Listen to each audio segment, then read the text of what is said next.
My mom has been clean for 10 years now from a 21-year addiction.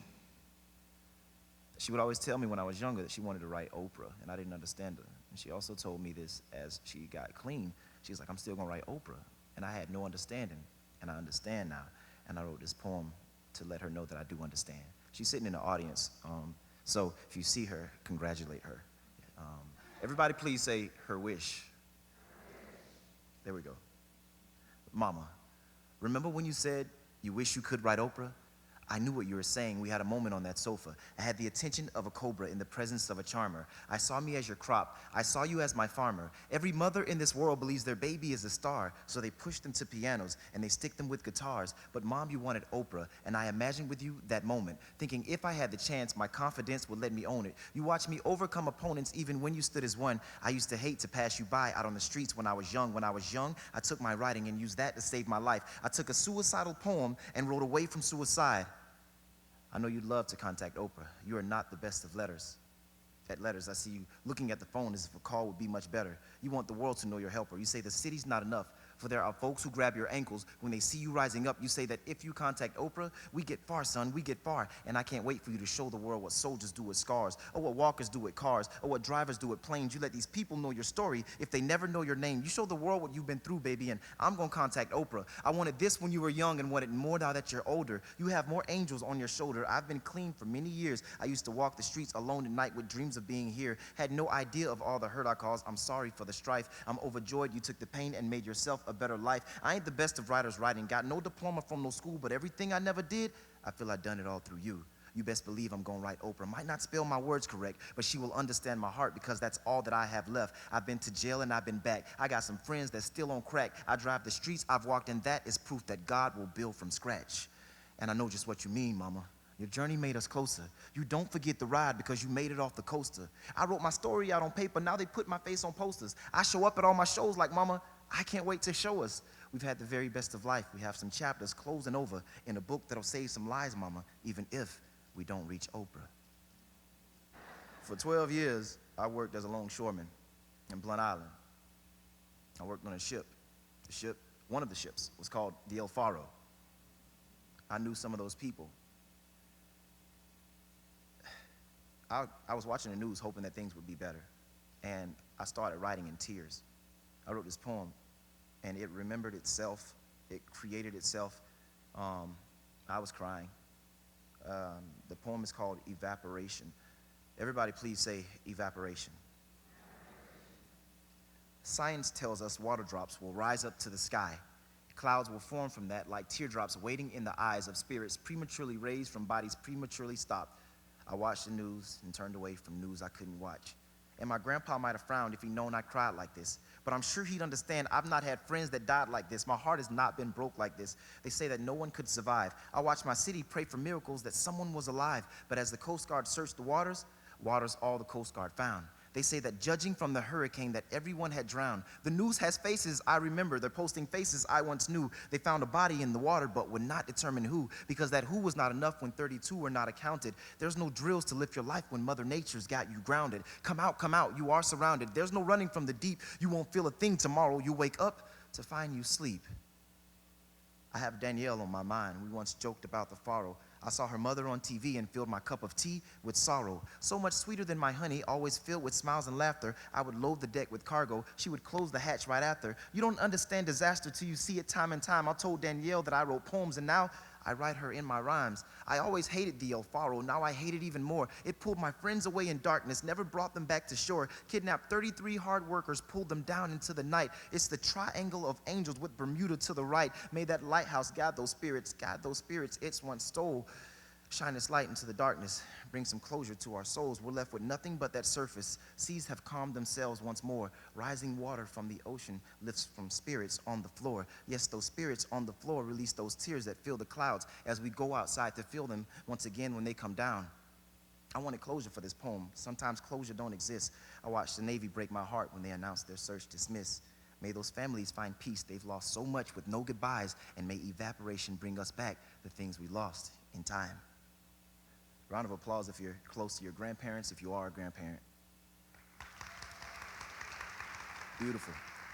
My grandfather was everything to me. He raised me, and I always felt like he was a very, very great guy. But as I grew older, I found out he wasn't that great.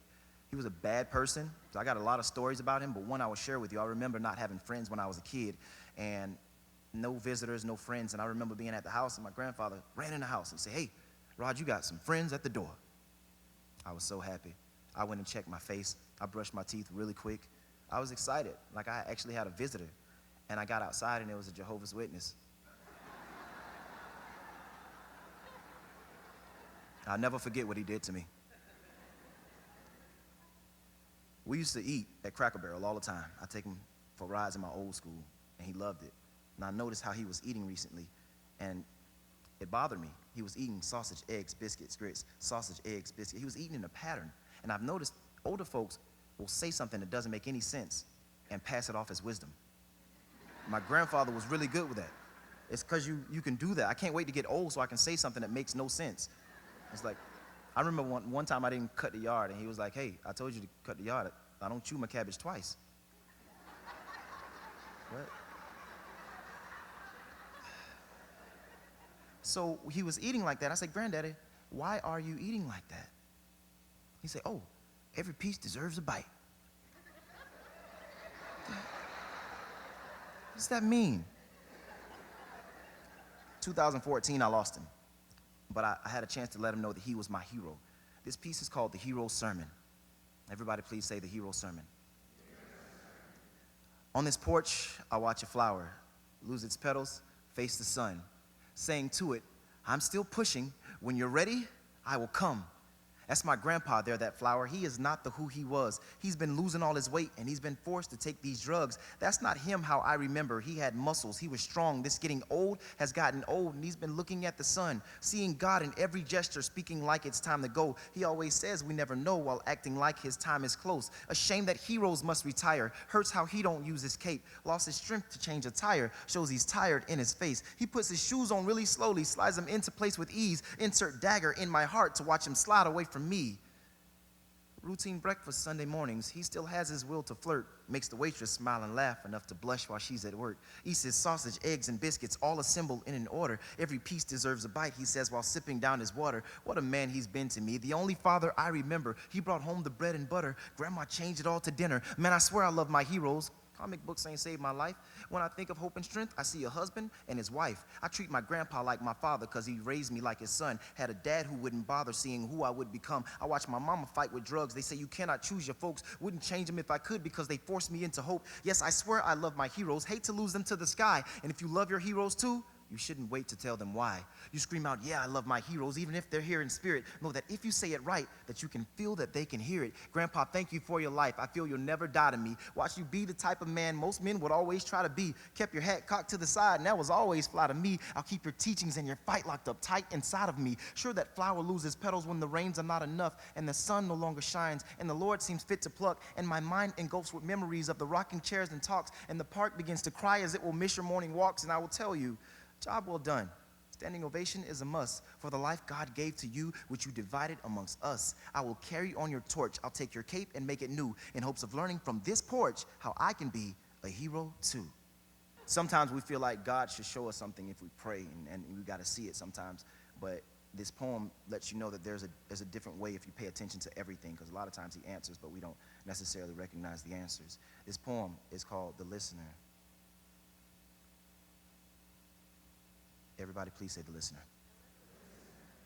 I know that God is listening to my prayer, so I pray that everything I do be something good in some way, that someone can be helped by something strong that I said, that people follow people from the people I led. I would draw in elementary. My mom was on drugs. I was ridiculed in middle school. My mom was on drugs. When I wrote back in high school, my mom was on drugs, and when I graduated college, my mom was on drugs. Now today I've been on tour, and my mom is at home, shedding tears of inspiration as she listens to poems. Joy was just beyond the mountain you can easily climb. I never gave up on my mama. We just needed some time. I lost my brother and my grandma, but I keep them within, and I donate to random charities in honor of them. Through my faith, embrace my struggle. Trouble needed a hug. I ain't never seen a fight I couldn't conquer with love. My friends were peddling drugs while I was peddling bikes. I tried to ride away from everything that ruined my life, and for that, I see the nation. I'm known by people as odd. I swear that I can feel you hug me when I hear you applaud. So I know know that God is listening. He's brought me this far. I got a motivating message. You can be who you are. I raised my hands to the sky and watched them turn into wings. Out of 50 billion prayers, he's responded to me. He got me preaching to you people. Look what's happening now. I'm a star in certain places, but I'm one with the crowd. So if you hear me, then you feel me, because I live what I write. That means I always recall. That makes me never recite. That makes my presence surreal. That makes my poems the truth. I'm represented by God. Meet us both at my booth, for I was blessed enough to make it here. May you be a witness that if God is never saying much, I'm proof. You're proof. We're proof that he listens.